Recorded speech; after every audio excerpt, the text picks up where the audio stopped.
Good morning. Hello. Hello, everybody online.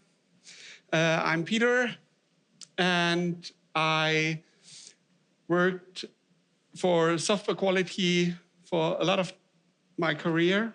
I was a university professor for 15 years, but I quit just before the lockdown, which was good because I didn't have to put up online lectures on the fly.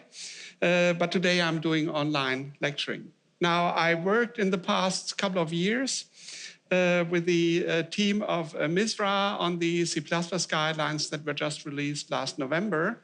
And this talk is a little bit about what can you learn from the MISRA guidelines. But in general, a lot of the guidelines take the approach of slapping your fingers when you do something badly, like if you turn on compiler warnings and treat them as errors, yeah, you feel ugly, especially if you have an old code base that never used WAL as an option, then you will end up with a lot of issues. And if you treat them as errors, yeah, there's a lot of things to fix that are not actually improving the software as a perceived means. And therefore, I often not explain what you shouldn't do, but actually how to write code that you shouldn't get into problems. That's a little bit my approach. On the other hand, any kind of guidelines, especially in the safety domain, when it's about functional safety of stuff, usually comes as an afterthought after something badly had happened. So a lot of things about safety go back to, okay, something bad happened, so we change the procedures and or the constructions or give new requirements to actually make it not happen in the future, hopefully. That's it's always kind of retrospect. Now, what was my motivation to join the MISRA-C++ group? I was exposed cursorily with the old MISRA C++ 2003 rules that were 2008 rules that were addressing C++ 2003. And when I read those rules with my then current knowledge of C++ and style of C++ that I would write, I would call was heavily influenced by accelerated C++ and some other modern C++ books. At the time, before C++ 11, I felt that the MISRA guidelines felt really miserable. And I felt sorry for those who actually would need to correspond to those guidelines because I thought they wouldn't actually help anybody to write good C++ code. They would prevent the worst of the worst, but not actually encourage the good. I'm not sure we succeeded with the MISRA C++ 2023 guidelines, who actually, again, retrospectively address C++ 17 to actually make everybody not miserable, but at least we try to allow good coding practices that are modern C++, according to what the group thought would be reasonable, good C++ code. Now, why is that QR code there? Those who haven't tried yet, I usually prepare my talks not only with the slides, but also with text for people to actually take home and reread what I might have said, or additional information what I could give there. And it's also can provide spelled out links that might work online in the browser, but not in the generated PDFs for example codes and stuff like that I refer to. So that's actually for you to take home, or if you insist on follow along and correct me if I say something that's not written down there or something like that. Now, all that said, if there's any intermediate question, I might not be able to see you in the room, but try to get my attention, and I hope someone has a microphone. Yes, here in front, the lady with the green shirt will be able to help you. And for me, it's important that you use a microphone because otherwise I might not be able to understand you. Now, you can, if you have more questions, reach out to me. I'm happy social media addict on Mastodon, and you can reach out to me via email. And if you need to learn more, what you cannot learn from my online resources, I'm happy to provide you with commercial training or consulting or coaching and code reviews. Now, what is my philosophy? Less code is more software, and that's something I stole from Kevlin Henney. And I think we share a lot of these values with respect to good software quality. And that is also important in the context of MISRA-C++. There are a bunch of rules that tell you about, oh yeah, don't write unnecessary code or don't write unreachable code. And the motivation that used to be, especially for unreachable code, then when it was kind of invented to have that rule, it's no longer that much there, but again, you don't want to have needless code that you actually have to maintain, understand, even if it's never used. Now, why would you actually want to have safe C++ code? It's not only about the safety that Herb Sutter addressed in his talk about, okay, we don't want our programs to be crashed or be vulnerable against security attacks. It's mainly in domains where humans are a danger. So either being injured, being killed, or at least where a very high financial loss might be a result of any kind of inappropriate or unwanted behavior. So I missed one thing. Aviation is also in that picture. A lot about traffic, medical, and things like that deal with the basics. If you look at the very, very old definition of MISRA, it was actually Motor Industry Safety Reliability Association, which is no longer the official acronym, similar to ACCU. So it's, there's some shared behavior. Now, what is actually addressed by those guidelines that are there for a safety critical system? We have undefined behavior, which is a great feature, and major undefined behaviors in C are also in C++, and the origin story of undefined behavior is not only compiler optimization, but actually vendors of C compilers in the 1980s not being able to agree on semantics for specification when C was first standardized. And the reason were then different kind of hardware. Well, two's complement computers have one, so PDP-11 is more or less or whatever successors have one with us, but it also was things where, doing that, insisting on a specific semantics would actually make one compiler or one hardware platform be kind of not very good at running C. And that is a lot of reasons about undefined behavior. Another specifics about the different compilers and hardwares that made actually C very popular, because you could actually port code with a C language, is the implementation defined behavior. The most prominent thing is int. Who has never used int in C or C++?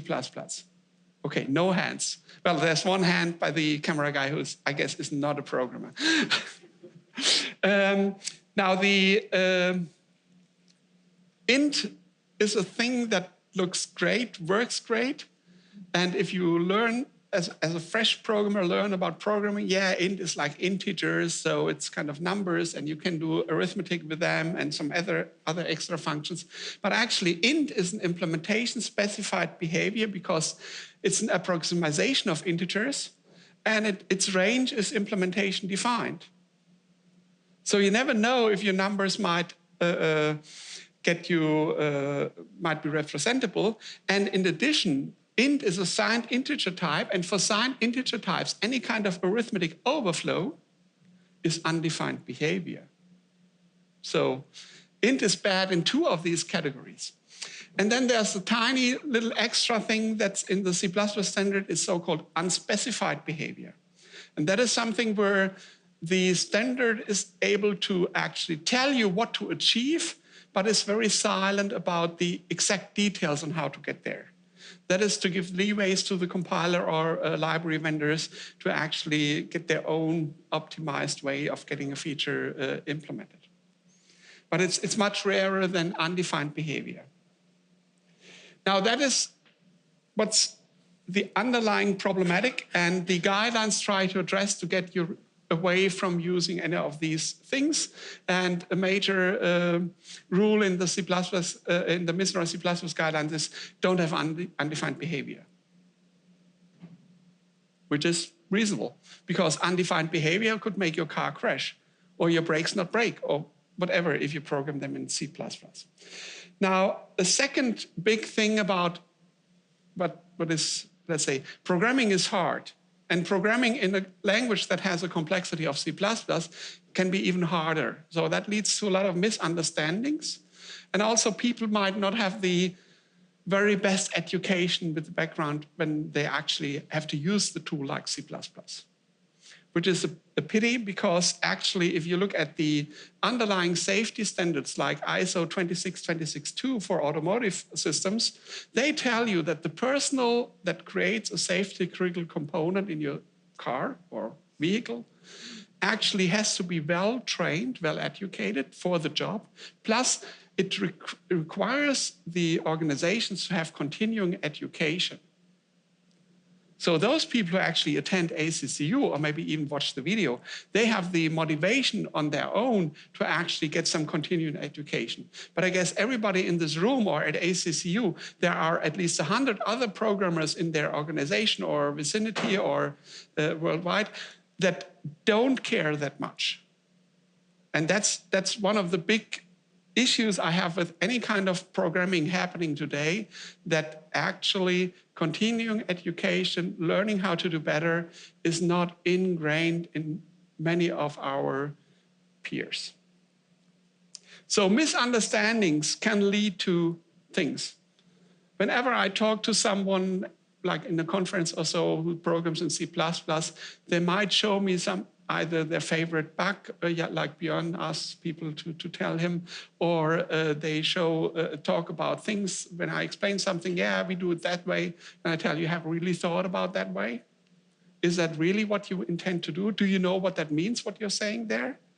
And then sometimes you get some blank faces, because we have ingrained beliefs how things work, and if you look really at the specification or even at the compilers, they might work slightly differently, or even completely the opposite. So there are myths and mindsets there where we are wrong, myself included. So that's where we actually need some guardrails to help us to improve. And now the next slide is about something that I'm even more depressed today. I'm a user and proponent of test-driven development for more than 25 years in C++. And an important thing, again, a term I stole from Kevin, have guts, have good unit tests. If you have never heard that term, dig out for Kevin's talks on good unit tests and learn about unit testing. And it's not unit testing alone, but that's the at least most important start. Unit testing is the most significant practice that came out of the Agile movement that is relevant and underappreciated.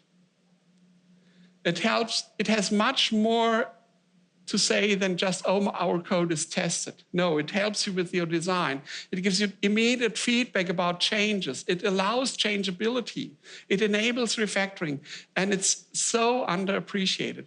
Question, who is having unit tests at home? Okay, who is not doing unit tests for everything they program? Okay, that's about 20% of the room. So that's, go home, get unit tests, and get your colleagues also write unit tests. And it's not part of the MISRA guidelines, but implicitly, because that is state of the art to have unit tests and test automation. If you don't, you're actually violating the underlying safety guidelines if you write safety critical equipment. On the other hand, if you're not doing good unit tests, your software quality suffers a lot. And you cannot imagine, if you are not consciously using unit tests, how much your quality can improve if done right. So that's a G, good unit tests, not just having any unit tests. You can auto-generate unit tests. That's not what you do. Now, if we have unsafe C++, there are a few things that have to be looked after. And what does it mean, unsafe? Undefined behavior, yes, I talked about.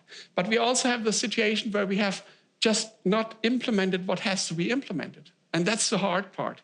No static analysis tool can tell you that you fulfilled your requirements unless they're very formal. And who checks that the formalism is actually achieving what you intend to get?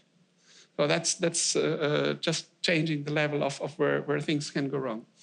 There's also, and immediate means, okay, it's always wrong. Which is, with undefined behavior, a lot of situations actually data dependent, so it's kind of a lurking undefined behavior.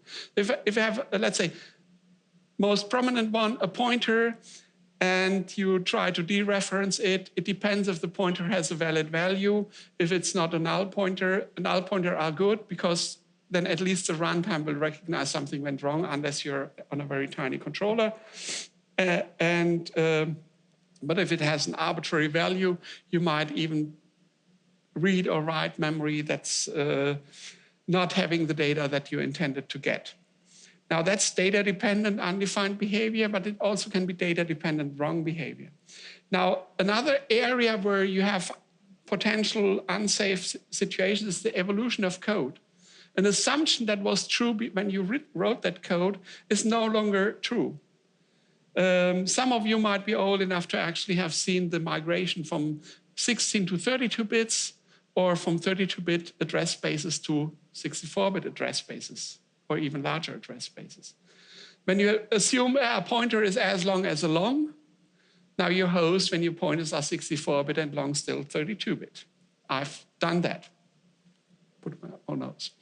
Like with evolution, porting is an issue, especially when you use implementation defined or unspecified behavior, because the unspecified behavior might still get a similar result, but some effects might be slightly observably different, and that's really a problem.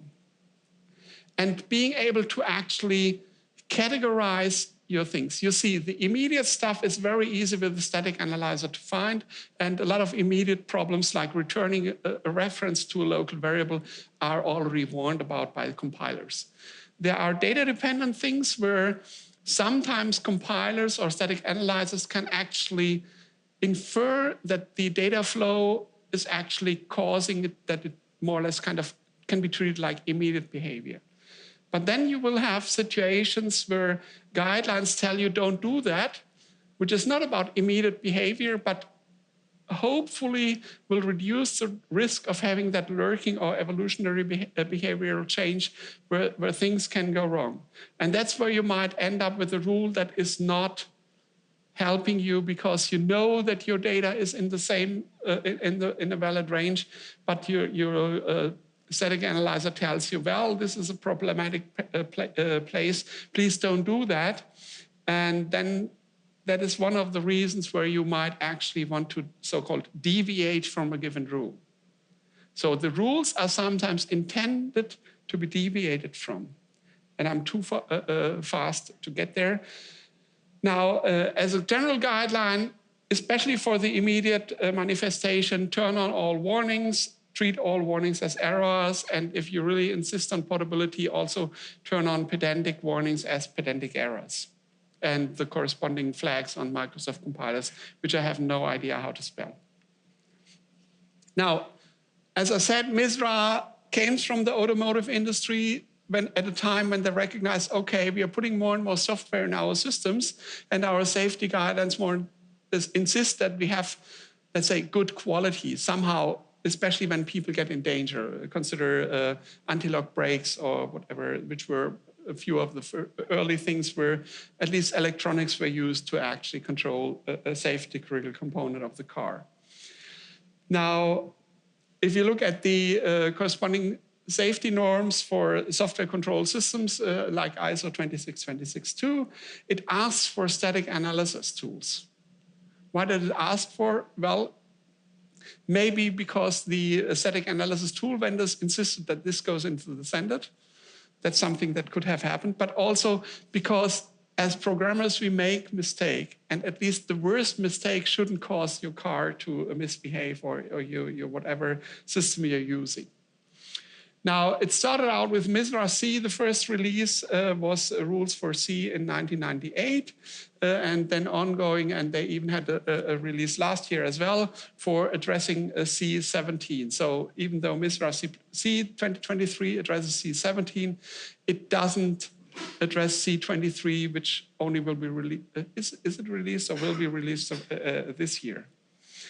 Similarly with C++, and retrospective, you need to have compilers to actually implement all the features to say something about that. That's why MISRA-C++ 2023 addresses C++17. And the focus, because people working on these guidelines are those who actually implement the corresponding static analysis tools, the majority of people, the guidelines are focused on things that can be actually checked. There are some guidelines in there that are, okay, dear humans, please work that way, but we cannot actually check that you work that way, because how do you know that? And again, if you're into computer science theory, you know there are undecidable things, and a lot of aspects of a program are actually undecidable, and therefore you might end up with a situation where you might have a rule that is in principle undecidable, even though a static analysis tool might get a lot of practical cases that can actually be checked, but can never guarantee to not have the issue at all. Now, use, microphone. Why does it take so long between two standards, 2008, 2023? It's a long time. Can you try to speak a bit better? Yeah. Well, the standard 2008 and 2023, there is 15 years in between. That's a lot of time. Why is that? Why was there, the question is, why was there a long time between 2008 and 23 in getting things up? First, we started around 2019, 2020, or at least there was AutoSAR C++ guidelines that started a little bit earlier, addressing C++14, which I also contributed a little bit to. And why it was taking so long, I wasn't there, so I don't know. But also, if you look at C between 2004 and, oh, there's one typo. I think there was 2012. The one 2023 was 2012. So they had around 8 years and then again 11 years to get the new rulings in. And for the C++ rules, it was a complete rewrite most of the time. We had some old rules, but most of the rules were rewritten. And so it took us about 4 years to actually get something consistent that could be released. Why was it in general such a long time? I don't know. Maybe people didn't care or didn't have the capacity. All that work on the rules were voluntary work. Only, let's say, I wasn't paid for anything for all my contributions there. There were others who do that as part of their day job. But again, others who do it for knowing better things like the ISO C++ standardization. There are a lot of people there who are not paid to work on standardization. So think about that when you're complaining about a feature not getting in or getting in that you don't like. So I cannot really answer that. It's just a lot of work to get rules in a decent shape. Now, what are typical misconceptions? Well, unfortunately, my boxes don't show up well enough. Yeah, things like, oh, our project is done, but now we have to deal with thousands of MISRA violations. It's like turning on WAL on your favorite legacy code project, and then you figure out, well, there's a lot of things that are not like they should be, maybe. And that is the wrong approach. Start, like with unit testing, start from day one with your static analysis tool. Turn on WAll for the first compile of your Hello World program. That is the important thing, because then it's incrementally. You get immediate feedback and actually can change behavior, or your own personal behavior, how you program, to improve the quality of your code. If you later, after months or years, get slapped by something, you have no idea why that works. If you get immediate said, no, don't do that, that is the important feature of getting feedback. And as a side note, when I moved to Switzerland, let's say there is some Swiss, I'm a very direct person. So I cannot anticipate if I say something, how other people perceive that. So if you feel offended by my talks, it's not personal, it's just because I'm that way. But for example, there's a Swiss cultural feature, which is not like Asian, but sometimes like that you, if you have oppose someone's opinion or beliefs or value system, they might not give you feedback. You're not getting me. That's not okay or so. But they might what the Swiss call Fust im Sack, which is, let's say, they keep the knife in the back, and when you never ever years later think what's going on, you might get stabbed because of that thing that you said. It's very metaphorical, so Swiss wouldn't use weapons, but nevertheless, you might get problems in your vicinity, in your job or whatever, to get paid back. So and that's not the way how feedback can ever work. It might help the grumpiness the other person carries for a long time, which is not healthy, but it also not helping me to get better in perceiving what I did wrong. So immediate feedback is important. Start from day one, especially the feedback you get from static analyzers and unit tests. And the first static analyzer is your compiler. Now, again, 100% MISRA compliant, 100% safe language. No, your software might still do bullshit. That is another misconception. People claim, yeah, with our tooling, you can get your software 100% MISRA compliant. Yes, so what? If it's still doing the wrong thing, like accelerating when you press a brake, big problem. Now, again, that was my stand when I first was exposed to MISRA. MISRA forbids me to write required code. No, actually, that's a misconception. MISRA guidelines are meant to be broken, most of them, but deliberately and with reason, and the rationale why you break a code goes into a deviation record, so that a reviewer can actually see that you put in thought, that you are like, oh, this might be a lurking undefined behavior or lurking violation or lurking problem, but you can guarantee by whatever means that the data is never in the range, that this pointer is never null when you dereference it, for example, as a bad example, or that this integer arithmetic never overflows. Another misconception, I think, that the new MISRA guidelines address better, the standard library violates, so we need to do it ourselves. It's like the games programmer. I don't understand that thing. No, the standard library, in its implementation, has to violate MISRA rules, otherwise it couldn't be implemented. But a standard library implementation by your compiler vendor should be either qualified or at least a good enough quality that it doesn't add additional issues. If you really do yourself your own standard library or your own standard library similar components, it's very hard to get them right. And it's very easy to make subtle mistakes that you have no test cases for, unless you're very good at good unit tests.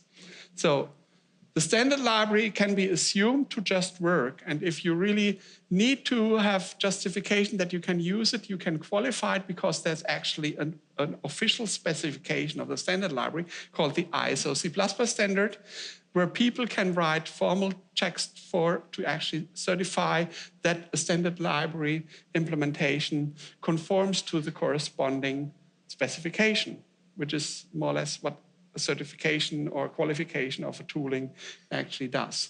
With your own stuff, you might not have a corresponding specification, so who can qualify that? You can self-qualify and say that it's okay, but that's very weak. Now, the last thing is also something that I was always often thinking about. Oh, MISRA rules are redundant and confusing. Well, the confusing part is sometimes caused by the briefness of the headlines that are very often the only thing you get spelled out to you by a tool violating a rule. But the redundancy is actually by design.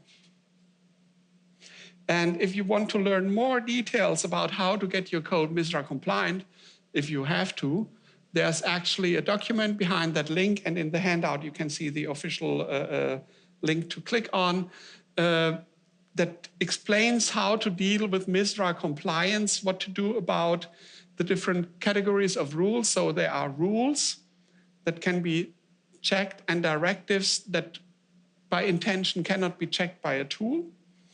And both rules and directives come in three categories: absolutely mandatory, using the term must, required, using the term shall, or advisory, using the term should.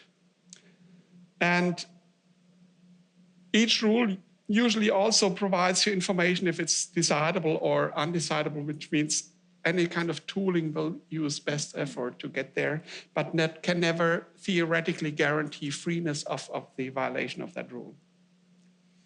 And whenever you apply something like MISRA or some kind of guideline check, there will be deviations. And the compliance document tells you how to handle deviation.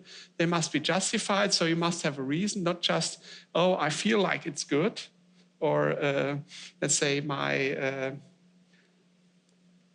whatever coach I have, a personality coach, smoked something and tells me, yeah, that might be a good feeling if you do it that way. No, you have to have a technical justification. And the good thing is, it's a lot of work to write good justifications, so you better do it only once and encapsulate the violation tightly so that the using code never has to violate it again. That's also some of the things that you might learn from adhering to good problems, good static analysis tooling. Whenever it's like, when it hurts, don't do it, or do it only once and encapsulate it. Now, the question is, why do we have MISRA-C++ when we have MISRA-C, and MISRA-C is even updated a little bit more frequently than the C++ thing? There are shared vulnerabilities, like we have pointer arithmetic in both. We have the problems of resource management. Implicit conversions is something that's shared. Integer overflow, other undefined behaviors are there, and on and on. But if you look closely, C++ in most cases provides much better or different mitigation strategies or means to actually avoid the problem at all, unless you write C++ in a way old C code works. We had examples yesterday in Herb Sutter's talk as well, with him, just the main program, which is still valid C++. Now, if you don't care about MISRA at all, again, you can have still benefits from what you use. So big thing is turn on errors, turn on all warnings, treat them as errors from day one. Use the dynamic analysis tools like the sanitizers to figure out additional bugs. Employ the C++ type system and the C++ standard library. And the killer feature, where especially the difference between C and C++ shines, and C++ and many other languages, is C++ deterministic object lifetime. In C, as long as memory exists, you can interpret the bits as any type that you like, and it's kind of almost always defined behavior in C. In C++, to access a piece of memory, there must be an object there and the object of the right type. For example, with unions, you cannot easily type pun by using just a different union member to interpret a bit differently. That is in most cases where C would heavily allow it, undefined behavior in C++. And the curly brace, closing curly brace, is the killer feature of C++, where it shines amongst almost all other programming language. You know exactly when a lifetime ends because that's when the scope ends or any other thing closes up, then it's done. And that is, and having the hook with our destructors, that's actually the killer features of C++, especially for safety critical systems where resource safety is just part of the thing. Now let's look at some concrete rules. And you see I highlighted that shall and should to see, okay, these have different, let's say, strength of the underlying rule. So a function shall not contain unreachable statements, and that is corresponding to no useless code. Less code is more software. Or variables that cannot be shared across translation units, let me say it like that, that limited visibility is defined somewhere. So anything that looks italic is actually intentionally italic because it's kind of a term defined in the MISRA guidelines. So each variable should be at least used once, so there's no needless variables. And again, that's about not only wasting resources, also, especially when you change code, you might forget to delete the corresponding variable, and that might actually lead to confusion, especially if names are spelled similarly, which is something you cannot actually check with a tool. Then precondition.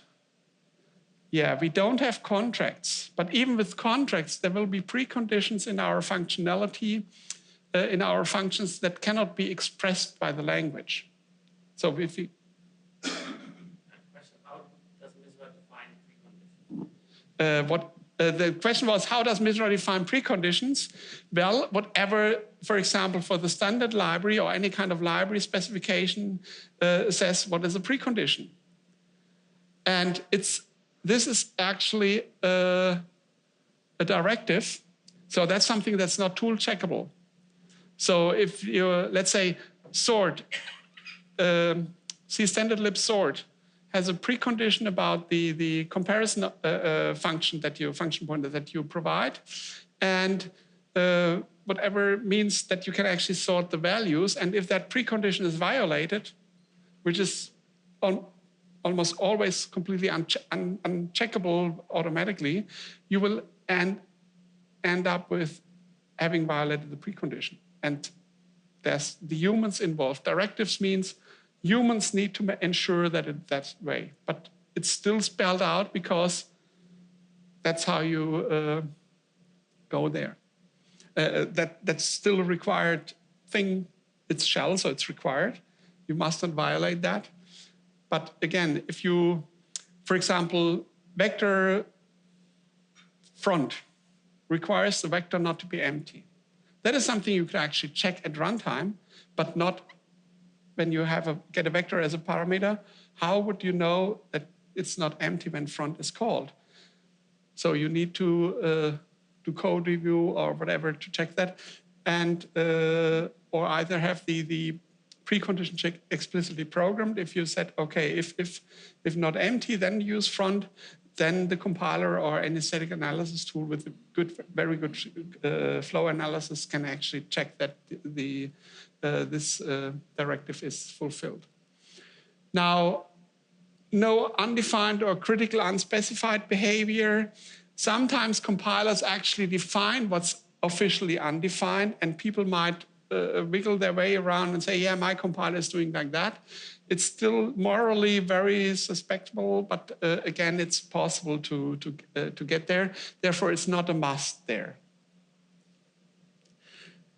And if you look at, ask about what are the numbers, there are always 3 digits, and the first number is actually related to the chapter in the C++ standard of C++17, where this rule relates to. The second number is also the subsection in that chapter, or the chapter in the section, if you start with section and chapter. And the third is kind of a sequence number of the individual rules related to that.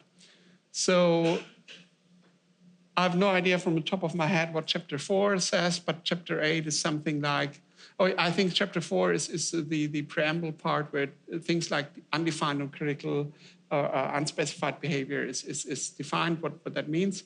Chapter 8 is something about, I have no idea. And things like, okay, this one is variable should be captured explicitly in the non-transient lambda. So if you return a lambda from a function to be used elsewhere, you want to name the variables that are captured and better not capture a local variable. That would be lead to undefined behavior when it's ever used.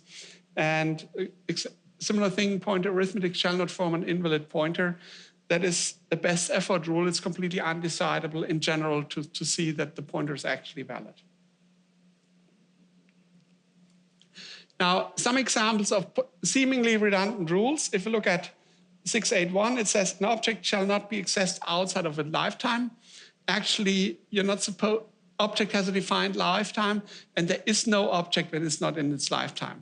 If you look, but nevertheless, we couldn't come up with a better term that wouldn't make the headline fit on 2 lines or so. But that's undefined behavior. And if you look closer, then there's a function must not return a reference or a pointer to a local variable with automatic storage duration. That means that it's immediately dangling.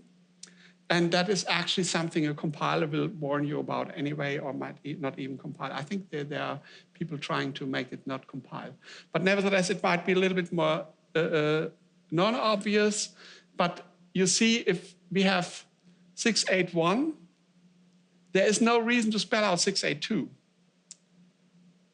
But 681 might actually be violated deliberately, and it's not in general checkable. But 682 is something a static analysis tool can check and will tell you about. And therefore, these 2 lines of defense to actually get there. And another thing is pointer casting. You can cast pointer to an integral type, but that is something you shouldn't do. But if you really insist that you want to do that, you shall use the int pointer t or uint pointer t, because there's a guaranteed round trip casting, so you can get the same pointer back when you cast it to that pointer. And that's, again, the second line of defense. If you never do a pointer to int cast, the second rule is completely useless. But if you insist on the need to do that with justification, the second rule will tell you, well, if you really want to do it at least as safe as possible. Looking at something very specific for C++, there's a bug in C++ specification, or a deficit in the range for loop specification since C++11 that was only fixed in C++23. And we have all to thank Nico Yosutis for pointing out and insisting that it's actually get fixed. And the main reason for it is that the specification of the range for loop used to have implicit lifetime extension of temporaries with the R-value ref qualified local variable, and R-value, an R-value reference, so not qualified, an R-value reference that can have or imposes lifetime extension of a directly bound temporary. But if the temporary is actually indirectly bound, like we have Nico's example is kind of, you have a function returning a vector of string, and you call that function make in the range 4 initializer, and then apply another function to actually access the first string to be able to iterate over that first string. What you get is a reference to a string that is immediately dangling because the temporary is not lifetime extended. The temporary is returned by make. and then you apply a member function. So the temporary is never visible by the actual range for loop intrinsic representation. So it's not lifetime extended. So the string is deleted before you can actually iterate over it. And that's bad, undefined behavior. Now, because we were addressing C++17, there is interesting phrasing we came up with. A range for initializer shall contain at most one function call. So not more than one. If you look there, make and add are two function calls, and that would violate that rule. And we, let's say, did a lot of brain acrobatics to figure out a way how to specify it briefly that you don't want to get that temporary that is not lifetime extended, and the only means to get there is actually having two function calls where the constructor is also considered a function call. And I hope we got it right. But we didn't get any more feedback on that in the review. Now, another area where we have lurking undefined behavior are enumerations. Who is using enumerations at home? Okay, it's relevant. And we have the old C-style enumerations, so-called unscoped enumerations without an underlying type. Those are actually 10.2. Unscoped enumerations should not be declared. But you might get C headers where they are in there, but you shouldn't do your own. And the reason is actually 10.2.1 is an enumeration shall be defined with an explicit underlying type. And even if you just say enum class, there is an underlying type that is well defined. So even though the first might be seen that it's not defined, but it's because it's a scoped enum, there is the underlying type is int. For an unscoped enum where you don't use class, you have to specify the corresponding underlying type. Again, if you have enums, you might not want to use the corresponding numeric value. With unscoped enums, you have that implicit conversion to the int or to the underlying type.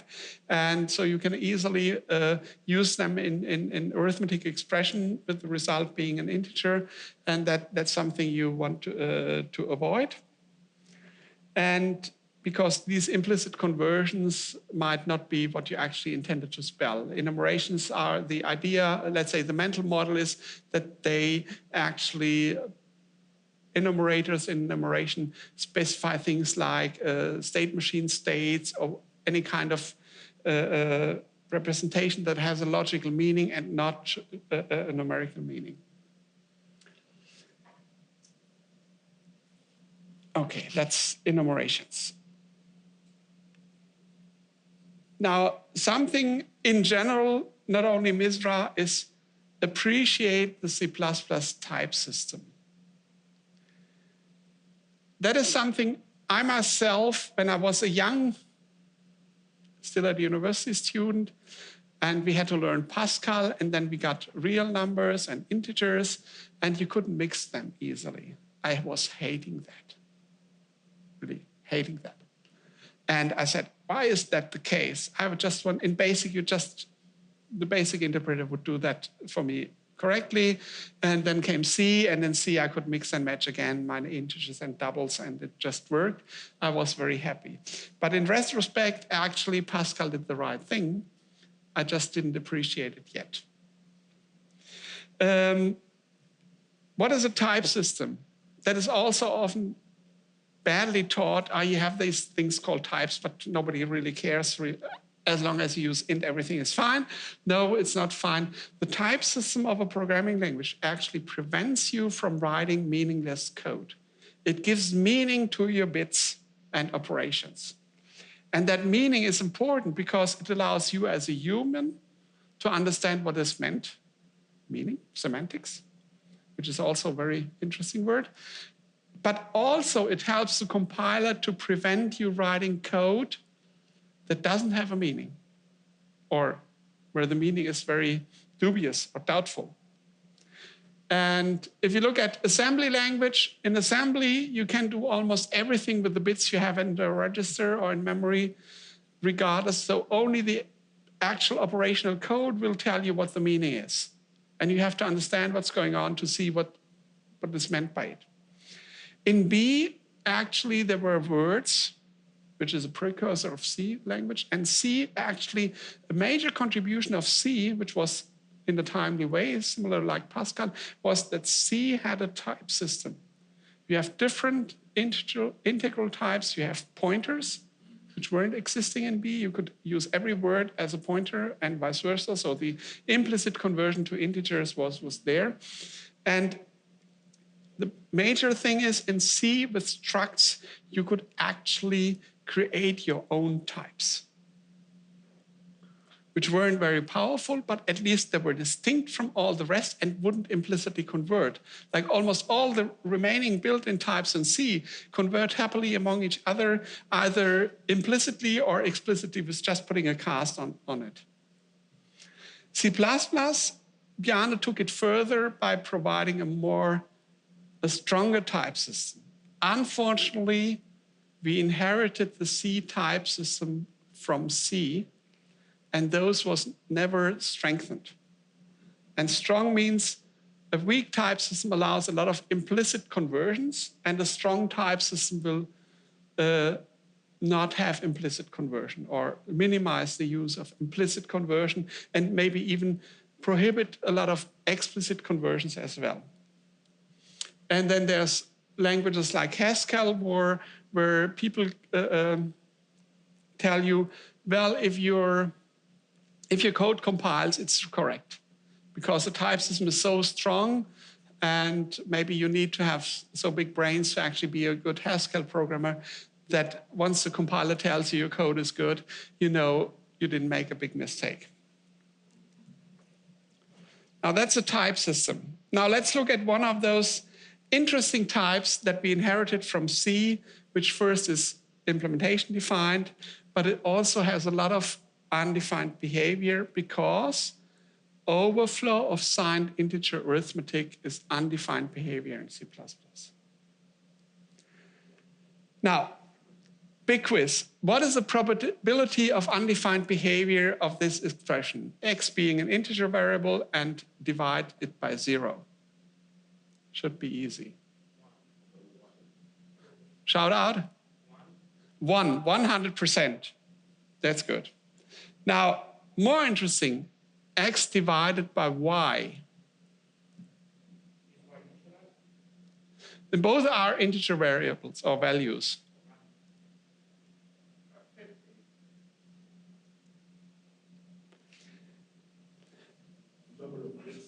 It's very close to 0, but not 0 because Y can be 0. And there's another case that's often forgotten. So you might check that Y is 0 to prevent undefined behavior. Yeah, but you forgot one case. If X is int min, or standard numeric limits int : min, parentheses. If that value is there and Y is -1, because we have 2's complement, you actually have a situation where there would be the result would be plus of that int min, but that is a number not representable.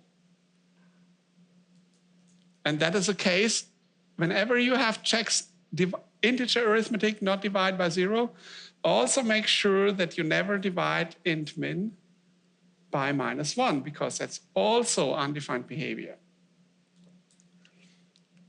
Now, X plus Y. Guess. You could even think and give a concrete number if you...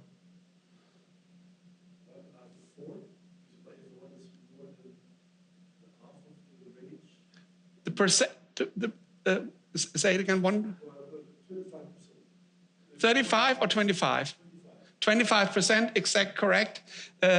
For signed integers, you have 25% is undefined behavior, because if you have plus and minus, it might just evens out.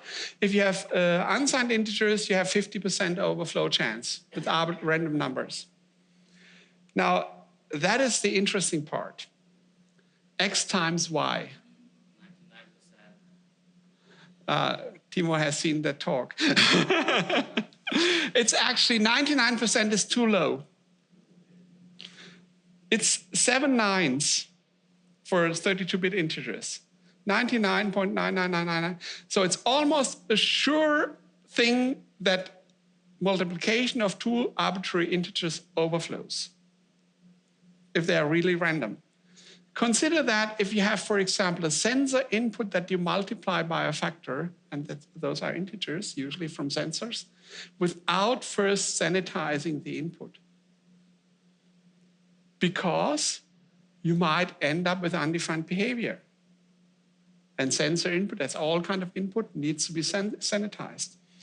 And the trigger was actually Sean Parent when he, while we still had Twitter, was tweeting on okay, multiplying two integers is interesting, it has a high chance. Well, he fixed himself because the first number is for unsigned, and for signed you have a little bit less chance. But consider, we had a talk about AI, and I see Amir is here.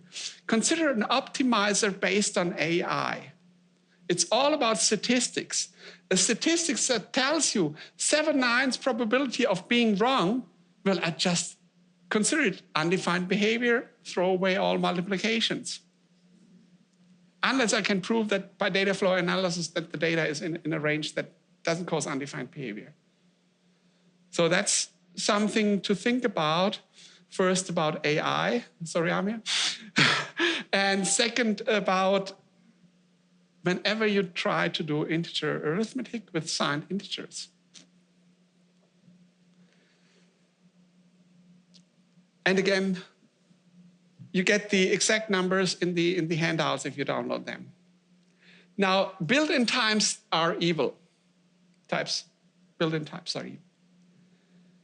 We have examples of undefined behavior. Integer overflow is undefined behavior. And there's another group say, oh, we all use unsigned. Then are people raving of like, no, unsigned overflow is not undefined behavior, but to get the wrong results.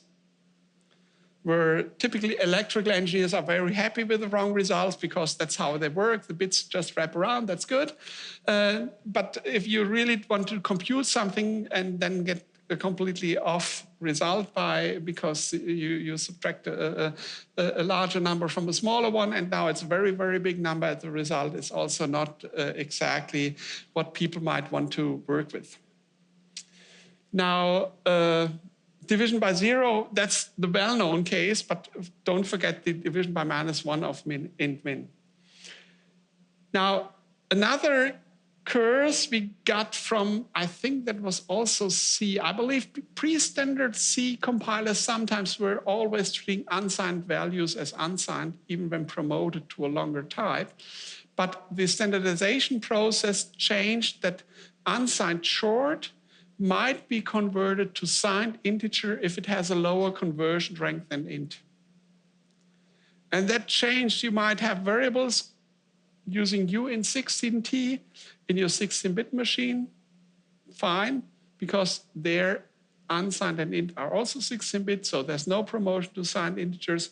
You do arithmetic with them, everything's fine. Now you port your code to a 32-bit machine, and by the way, all arithmetic happens after first step of integral promotion. So all arithmetic that used u in 16t now uses 32-bit signed integers, and if you multiply things, you get undefined behavior easily. Watch out for that.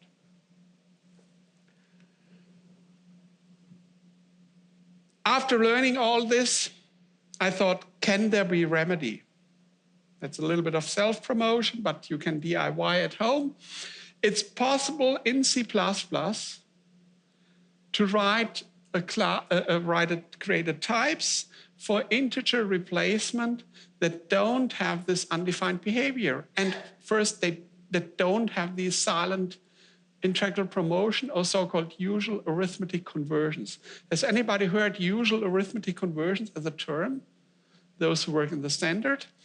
If you look that up in the standard text, it's I believe 5 or 7 pages of standard is very dense with almost no examples in between that explain what are the different steps and actions that happen with implicit conversions when you do arithmetic.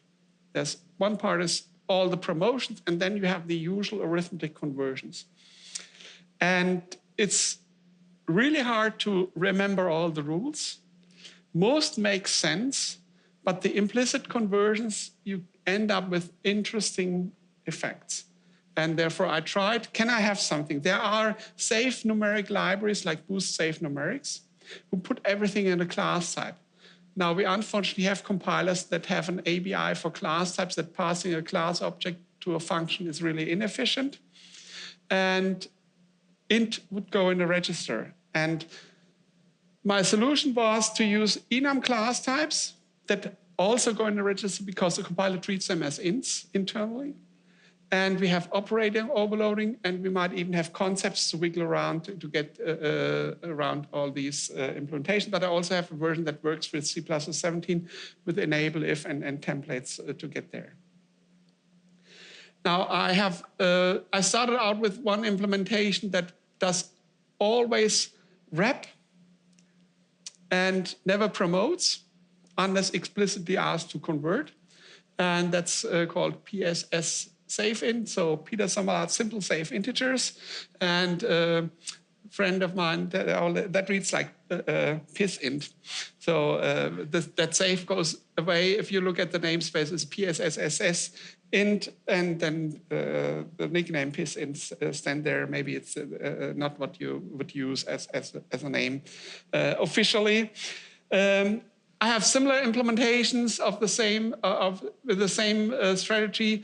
One that does always overflow detection, also for unsigned arithmetic, and another one that is not ready for production yet that does saturation arithmetic. That means whenever you reach one of the extreme values, you stick there. You never go beyond.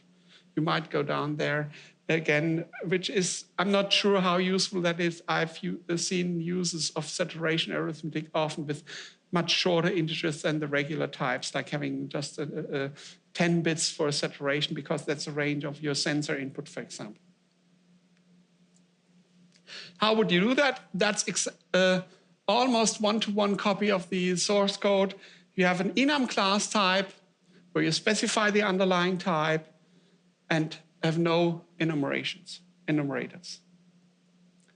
And because of the standard, it tells you that all values of the corresponding underlying type are representable as numerical values in that corresponding enum type. So we have the UI8, UI16, and so on for the unsigned values and signed values correspondingly. Now with a lot of operator overloading and to ease implementation with templates, you are able to combine those.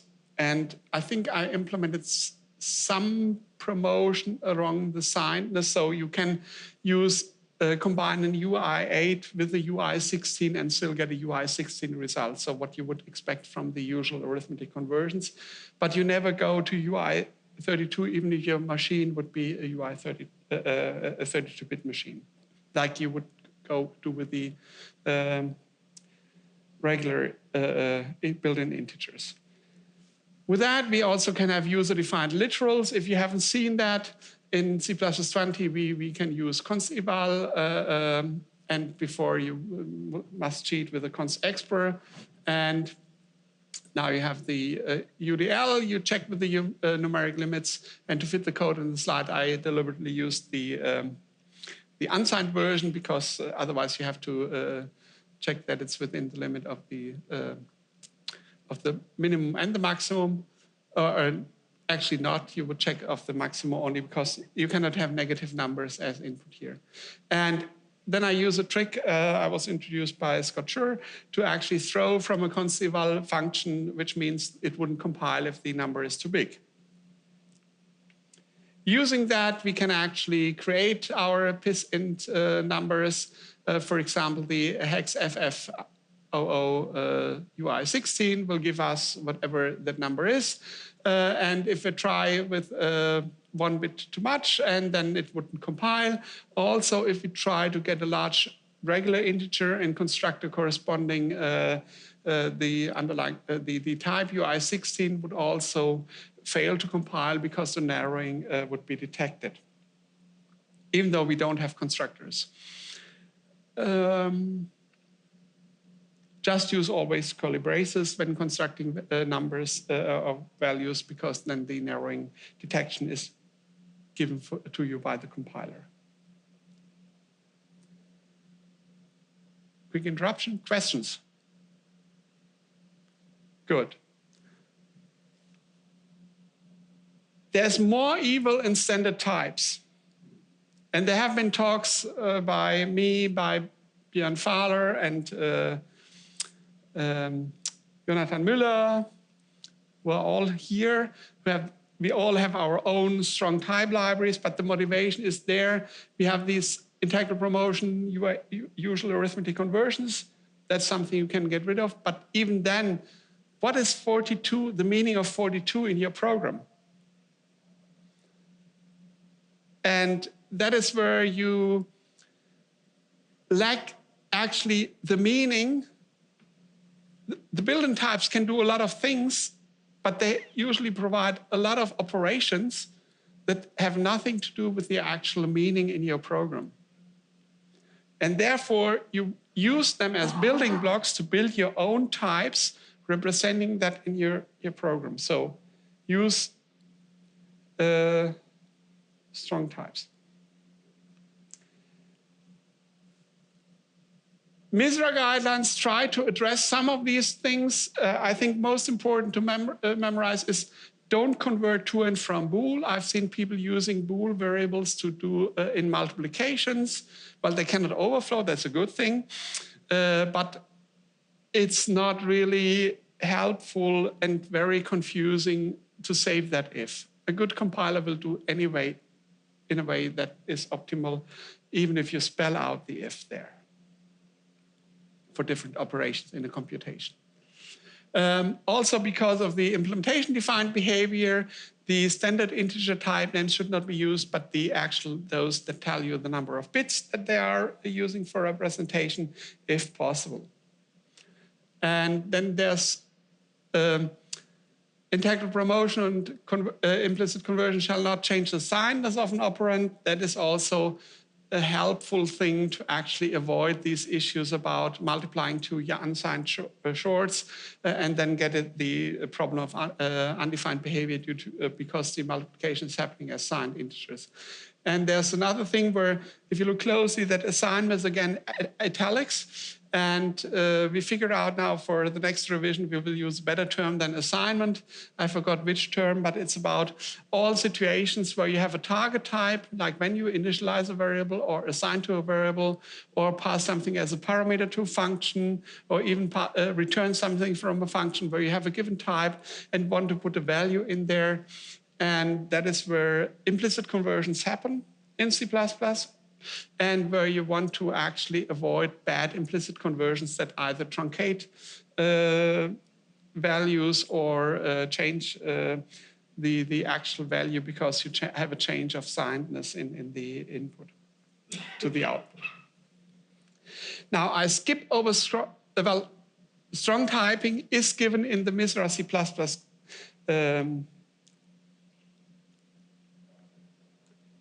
preamble. But it's something you cannot tell people to do. I tell you to do that. Use strong types. Either DIY, just make a struct wrapper around your elemental type, your string or your integer, and then work with that type in the semantic, give it a name that corresponds to the semantic of that thing in your program. And it's no problem to have 10 different structs wrapping a double when you have different, or wrapping an int when you have different things to deal with in your system. Other things, again, employ the type system. Any cast that you intend to write in your program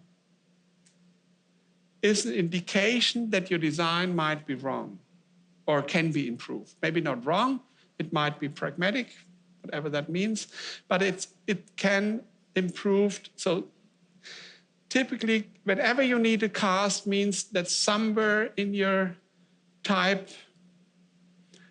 organization of your application is either a hole, something missing, or an inaccuracy, or you're jumping through hoops to get there, then something is badly organized or badly designed in the types of your program. And the MISRA rules give a lot of things about, oh, don't do const cast, either spelled as const cast or with a C-style cast, but the C-style casts are actually verboten. And then there are pointer to a function and other type. There's no actual need to cast pointer to function to something else, but people can attempt to do that. And at least to void star is possible, if I remember correctly. Reinterpret cast shall not be used, but even if you insist that you need a reinterpret cast, do it in the same way like we've seen before with the pointer type to an integer type. That's where you use reinterpret cast, and it's valid, go there. Now for strong typing, just little, I have talks on that, look them on video. You can download that, but there are others that have different design trade-offs. I try to be, again, as simple as possible for users, which might not be what you actually want. And if you look at the built-in types, we have these, my psint library, and I have a Peter Sommerlad simple overflow detecting integers and Peter Sommerlad simple saturating integers. And again, the overflow detection is quite okay, but the saturating can be improved with respect to code generation and implementation strategy.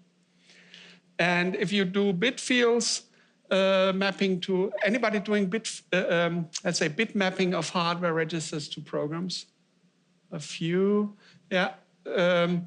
If you do it, do you do it in C++ with unions to bitfields? Let's say bitfields. Bitfields don't work that way as you think, at least not portable. And I've seen, and also unions don't work like in C. So there are possibilities if you ever try, have a look there. My Bitfield library for that. Questions on type system built-in types. Did anybody learn something new? A few hands, okay. Now, class design. There are a lot of rules about classes in the MISRA guidelines. One is about bitfields. Well, I already told you so. So bitfields shall not be declared, or if you have bitfield, it shall have an appropriate type. And you see, that is a wiggle word, appropriate. That is what MISRA guidelines use whenever spelling out what's actually meant by it would be too long. And because then there is a section telling you what appropriate means and maybe some exceptions, but is still appropriate even if you consider it inappropriate by the other definitions. As an example of appropriateness is the next rule actually with the specific case of appropriateness where we can actually tell you, have a bit field with assigned integer type, it shall not have the length of 1 bit because what does that set bit mean? Is it 1 or -1? And that's, I'm not sure even if that implementation defined or arbitrary. So I think there's, in the appropriate type thing is even that a 1-bit bit field should be considered to be bool, nevertheless. Also, typical thing to be used, especially I've seen it, clients of mine using it for representing bit fields, let's say, representing something that does the masking for bits in the register automatically by using a union. In C, that works almost okay, and it works for them because the compiler have that as an extension. But in C++ in general, if you have a union with, let's say, an int32 or a uint32 member, and then structs that do the bit fiddling for you, you might not actually use that if you set the full word, the int32 member, to some number, you are not allowed to access the same bits by just switching over to the struct that does a bit fiddling for you. That's undefined behavior, because integers and structs are not allowed to silently be reinterpreted using union type punning. You can switch between different structs in a union if the structs have the same so-called initial sequence of members, which is easy to achieve, but it's not defined to silently switch between struct members, active members, when one is an integer and the other one is something else. And again, for the general case where we might use union, use variant, because that's a safe version to do so. At least if you have a C++ library that has it. That's my Bitfield implementation. And there, instead of having, I'm not sure that's visible on the camera now, instead of having an unsigned short there or UN16T, I have my own type, which is a class type that has exactly the same layout as all these bits 16 templates that more or less allow you with template number, template arguments to specify the start position and the number of bits. So if you want to use that, it's freely available as well. And tell me if things don't work. Detour, integers, bit fields, and class members. MISRA tells you to either make everything public and get something like an aggregate, or everything private to get an encapsulated class type. Protected is overrated. And inheritance is also dangerous. There are a few cases where inheritance is not giving you too much danger, but that's it. Take home. Special member functions. One, who knows about ref qualification of member functions? Who has never heard what ref qualification of member function is? Okay, that's a few. Ref qualification of a member function means where you would put const, you can actually choose to also put a reference symbol or even an R value reference symbol. What does that mean? That this object that is an implicit parameter of each of these member function, of regular member functions, can actually be passed by, is always passed by reference.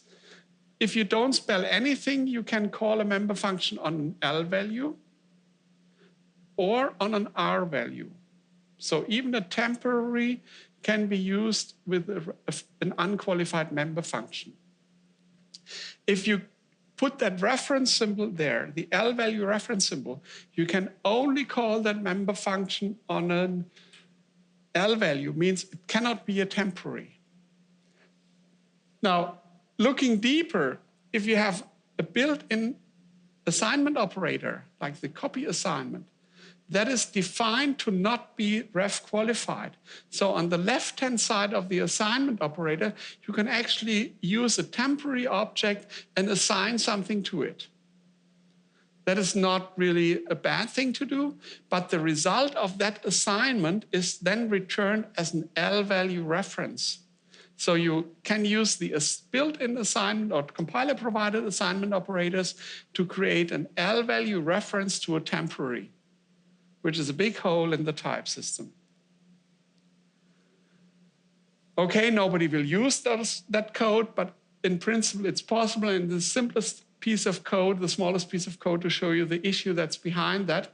This is a piece of example code. You can follow the Godboard link and play around with it yourself. I have two class types. One is TA for temporary, allows temporary assignment, and the NTA class is no temporary assignment. And excuse the bad names, it's just to make the code fit the slide. And we redeclare or redefine the assignment operator even as defaulted for the NTA class, but making it ref qualified. And unfortunately, we failed to actually change the rules for the built-in assignment operators with C++11 when the ref qualification was introduced for member functions. Because now it might be actually too late to change that, but then it would have been possible. Now, the code that uses the TA type can actually return a reference from the assignment to a temporary that's broken and immediately dangling. And if you try the same with the NTA type, it wouldn't compile. That's the thing. So whenever you have a member function that returns the guts from your object, another example would be vector front. Returns a reference to the first element if the vector is not empty.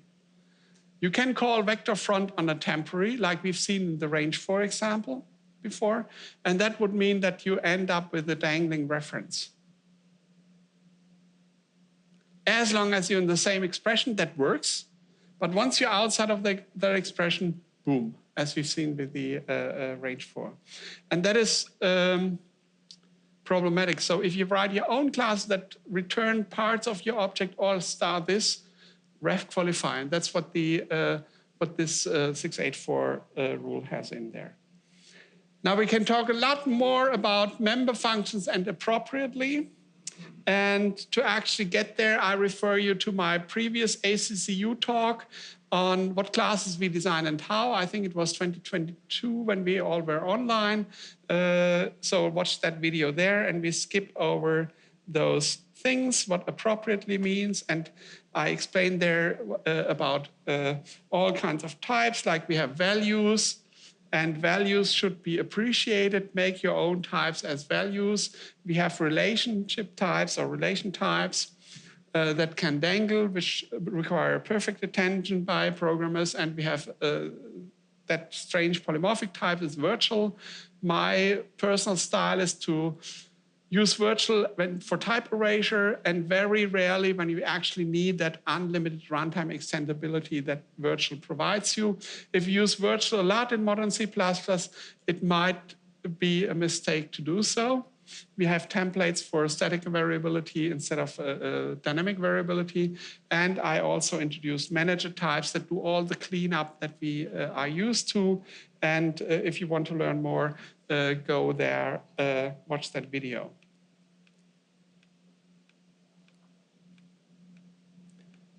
Or read the slides. Now, summing up, MISRA-C++ 2023 is out there. It's not free, but it just costs £15 to get a PDF that is personalized. So don't be shy, look at it. You might learn something from it. You might hate it, and please tell us so, because the next version is already in work, addressing hopefully C++ 20 or maybe even 23 when we take a very, very long time to get there. It's okay to deviate from the rule. And especially when you encapsulate the deviation, you only have to document it once, and then the rest of the code can use that. But nevertheless, regardless if you care about safety criticism or not, turn on your compiler warnings, treat them as errors, and use static analysis that you have at your hand and sanitizers to find your bugs. In general, my resilience advice: use value types, use pass by value. We were trained in our youth, or me, to use const reference parameters. Don't. It's a premature optimization, and it could also be a pessimization depending on the size of your object. Only use optimization when you can measure it makes a difference. Pass by value, return by value. Both these things are specified to be optimized as good as possible, especially when you return a temporary. There is no additional cost returning by values. Reduce the need for what I call relation type, what the C++ vulnerability standard calls pointer-like types. Anything that refers to some other object, references, pointers, views, string view span, any kind of index that you memorize that refers to a table or whatever that might actually become invalid. Iterators can become invalid.